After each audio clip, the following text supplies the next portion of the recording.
दर्शकबिनहरू कुनै पनि किसिमको गल्ती नगर्ने बिचरा निर्दोष भुन्टीलाई विभिन्न किसिमका झुट्टो आरोपहरू लगाएर कानुनी सजाय दिलाउन खोज्ने उनकै श्रीमान भूपेन्द्र पुगे जेलमा।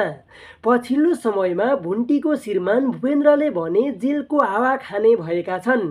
आफ्नै श्रीमती भुन्टीले आफ्नो गाडीलाई तीव्र गतिमा नचलाउनको लागि पटक पटक आग्रह गरिरहँदा पनि रिसको झोकमा आएर गाडीलाई तीव्र गतिमा चलाएकै कारण पछिल्लो समयमा भूपेन्द्रले भने सडकमा हिँडिरहेको एकजना मान्छेलाई ठक्कर दिइसकेका थिए।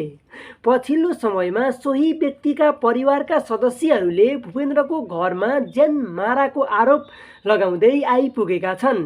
अर्थात् पछिल्लो समयमा भुन्टीको श्रीमान भूपेन्द्र भने ज्यान माराको आरोपमा परिसकेका छन्। अब के होला त? के अब साँच्चीकै आउने समयमा भने भूपेन्द्रले कानुनी सजाय भोग्ने नै हुन् त? अर्थात् पछिल्लो समयमा तीव्र गतिमा गाडी चलाएकै कारण सडकमा हिँडिरहेको व्यक्तिलाई ठक्कर दिएकै कारण भूपेन्द्रले भने अब आउने समयमा जेलको हावा खाने नै हुन् त? आउनुहोस् यसै विषयमा रहेर छोटो चर्चा गर्दैछौँ। यस भिडियोलाई सुरुदेखि अन्तिमसम्म हेरी हामीलाई साथ दिनुहोला। यदि तपाईहरू हाम्रो युट्युब च्यानलमा नयाँ हुनुहुन्छ भने कृपया हाम्रो युट्युब च्यानललाई सब्स्क्राइब गरी नजिकै रहेको बेल आइकनलाई दबाई हामीसँग जोडिनुहोला। दर्शकबिनहरू पछिल्लो समयमा बिचरा भुन्टी भने आफ्नी आमा बिरामी भएकै कारण एकदमै धेरै चिन्तित भइरहेकी थिइन्। त्यसैमाथि आफ्नो घर परिवारका सबै सदस्यहरूले आफूले कुनै पनि गल्ती नगर्दै पनि झुट्टो आरोप लगाएको देखिसकेपछि एकदमै धेरै चिन्तामा मानिरहेकी थिइन्। विगतको समयमा आफूले कुनै पनि किसिमको गल्ती नगर्दा पनि आफ्नो परिवारमा रहेका सबै सदस्यहरूले झुट्टो प्रमाणमा आधारित रहेर आफूलाई गलत साबित गर्न खोजिसकेपछि बिचरा निर्दोष भुन्टीलाई भने एकदमै धेरै नराम्रो लागिरहेको छ। विगतको समयमा आफ्नो जीवनमा उक्त घटना घटाउनुमा भुन्टीको कुनै पनि गल्ती छैन भन्ने कुरा थाहा हुँदै पनि पछिल्लो समयमा भुन्टीकी नन्दा भूमिकाले भने जानाजान आफ्नी भाउजू भुन्टीमाथि आरोप लगाउने प्रयास गरिरहेकी थिइन्।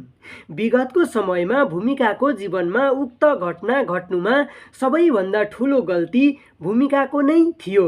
उक्त गल्ती लुकाउनको निम्ति पछिल्लो समयमा भूमिकाले भने आफ्नी भाउजू भुन्टीमाथि सबै आरोप लगाएर आफू बच्ने प्रयास गरिरहेकी थिइन्। आफ्नी भाउजू भुन्टीमाथि आरोप लगाउनु मात्र नभएर पछिल्लो समयमा भूमिकाले भने आफ्नो दाइ भूपेन्द्र घरमा नभएको बेला भुन्टीलाई रस्सीले बाँधेर विभिन्न किसिमका शारीरिक तथा मानसिक पीडाहरू दिएर तडपाइरहेकी थिइन्। यता बालकुमारीले पनि विगतको समयमा आफूलाई मृत्युको मुखबाट फर्काएर ल्याउने आफ्नै बुहारी भुन्टीमाथि नै विभिन्न किसिमका झुट्टा आरोपहरू लगाउने प्रयास गरिरहेकी थिइन्। भुन्टीले कुनै पनि गल्ती नगर्दै पनि भुन्टीलाई दोषी साबित गरेर उनलाई कानुनी सजाय दिलाउनको निम्ति बालकुमारीले भने विभिन्न किसिमका खेलहरू खेलिरहेकी थिइन्।